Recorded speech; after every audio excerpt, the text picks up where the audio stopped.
Praise the lord ప్రియులారా, ప్రభు మాట్లాడుతుండగా విందాము. దానియేలు గ్రంథంలో ఎండ్ టైం గురించి, అంత్యకాలంలో ఒక అది విగ్రహాన్ని గురించి మనకు రాయబడి ఉన్నది. రాజు కలలో ఒక గొప్ప విగ్రహాన్ని చూస్తాడు.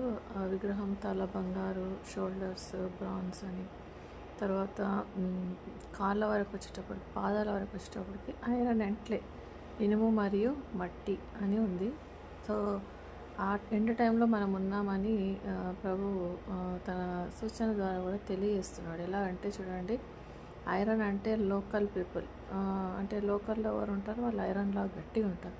అయితే ఇప్పుడు చాలామంది అనేకులు డిఫరెంట్ నేషన్స్కి వెళ్తున్నారు, లైక్ అమెరికా, ఆస్ట్రేలియా, ఇంకా వేరే వేరే జపాన్, చాలా ప్లేసెస్కి మన ఇండియన్స్ కానీ, చైనా వారు కానీ, ఇంకా ఆఫ్రికన్స్ కానీ చాలామంది వెళ్తున్నారు.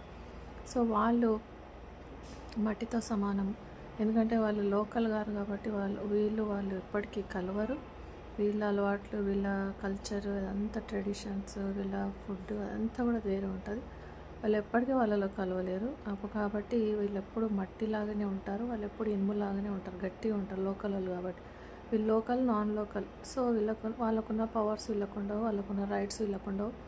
తర్వాత ఎప్పుడు వెళ్ళిపోమంటే అప్పుడు వెళ్ళిపోవాల్సి వస్తుంది. సో బురద కూడా ఎప్పుడు నీళ్ళు వస్తే అప్పుడు అది వెళ్ళిపోతుంది.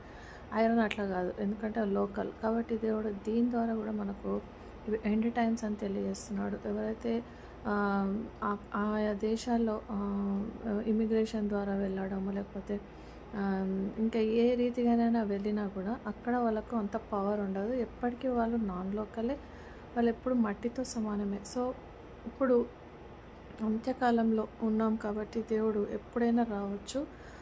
చిన్న ఆ పర్వతం నుండి ఒక చిన్న ముక్క పడి అది ఈ భూలోక రాజ్యాలన్నిటిని కొట్టివేసి మహాపర్వతం అవుతుందంట. అంటే ఏంటి, ఈ ఈ ఈ రాజ్యాలు, ఈ భూరాజ్యాలన్నీ పోయి దేవుని రాజ్యం రాబోతుంది, చిన్న ముక్క అదే. సో దేవుడు ఎండ్ టైం అన్నీ చూపిస్తున్నాడు. ఇంతవరకు జరిగినవన్నీ కూడా జరిగాయి, ఇప్పుడు కూడా దానియేలు గ్రంథంలో చూపించినవి కూడా జరగబోతున్నాయి. కాబట్టి క్రైస్తవులు మరి ఎక్కువగా తమ రక్షణను కాపాడుకోవాలి. తర్వాత మనము అన్యులకు ఈ విషయాలని చెప్పి దేవుని రాకడకు వాళ్ళని కూడా సిద్ధం చేయాలి, ఎవాంజలైజ్ చేయాలి. కాబట్టి వాళ్ళు నమ్మకం మనకు సంబంధం లేదు, చెప్పడం మాత్రం మన బాధ్యత. కాబట్టి what ever you do it with love. దేవుని కృపను, ప్రేమను మనం తెలియాల్సింది, ఆ బాధ్యత మనకున్నది. దేవుడు మనం దీవించి ఆశించును గాక. ఆమేన్.